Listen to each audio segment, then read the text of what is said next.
എല്ലാവർക്കും ഞങ്ങളുടെ യൂട്യൂബ് ചാനലിലേക്ക് സ്വാഗതം. സ്വർണം വാങ്ങുമ്പോൾ ഇക്കാര്യം ഓർമ്മിക്കണം.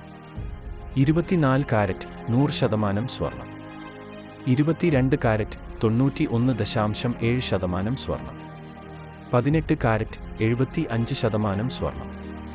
എല്ലാ ദിവസവും സ്വർണം വില കൃത്യമായും ഏറ്റവും ആദ്യം തന്നെ അറിയാൻ ഞങ്ങളുടെ ചാനൽ സബ്സ്ക്രൈബ് ചെയ്യുക.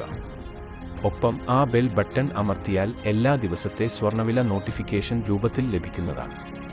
നിങ്ങളുടെ ലൈക്കുകൾക്ക് 1000 നന്ദി രേഖപ്പെടുത്തുന്നു. സ്വർണ്ണവില തുടർച്ചയായ 3-ാം ദിവസവും കുറയുന്നു. ഇന്നത്തെ നിരക്കറിയാം. ഈ മാസത്തെ ഏറ്റവും കൂടിയ നിരക്ക് പവൻ 54,288 രൂപ, ഗ്രാമിന് 6,786 രൂപ.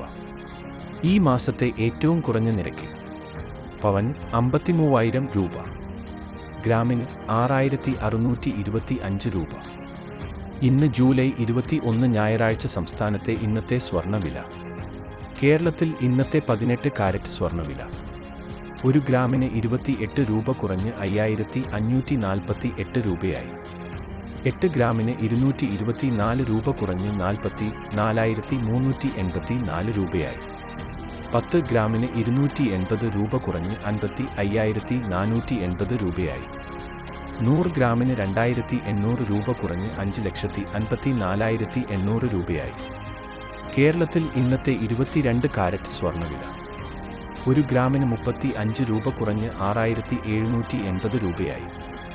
8 ഗ്രാമിന് 280 രൂപ കുറഞ്ഞ് 54,240 രൂപയായി. 10 ഗ്രാമിന് 350 രൂപ കുറഞ്ഞ് 67,800 രൂപയായി.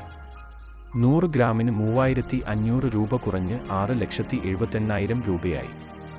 കേരളത്തിൽ ഇന്നത്തെ 24 കാരറ്റ് സ്വർണ്ണവില 1 ഗ്രാമിന് 38 രൂപ കുറഞ്ഞ് 7,397 രൂപയായി. 8 ഗ്രാമിന് 304 രൂപ കുറഞ്ഞ് 59,176 രൂപയായി. 10 ഗ്രാമിന് 380 രൂപ കുറഞ്ഞ് 74,970 രൂപയായി. 100 ഗ്രാമിന് 3,800 രൂപ കുറഞ്ഞ് 7,39,700 രൂപയായി. പവൻ വാങ്ങാൻ എത്രയാകും? സ്വർണ്ണവിലയിൽ വർധനവുണ്ടായ സാഹചര്യത്തിൽ സ്വർണ്ണാഭരണം വാങ്ങുമ്പോൾ എത്ര രൂപ നൽകേണ്ടി വരും എന്ന് നോക്കാം. സ്വർണ്ണാഭരണം വാങ്ങുമ്പോൾ പവന്റെ വിലയോടൊപ്പം പണിക്കൂലി, നികുതി, ഹാൾമാർക്കിംഗ് നിരക്കുകൾ തുടങ്ങിയ കൂടി നൽകണം. ശരാശരി 5% പണിക്കൂലി, 3% GSTയും. അങ്ങനെ കണക്ക് കൂട്ടുമ്പോൾ ഒരു പവൻ സ്വർണ്ണാഭരണം വാങ്ങാൻ ഏകദേശം 59,000 രൂപ നൽകേണ്ടി വരും.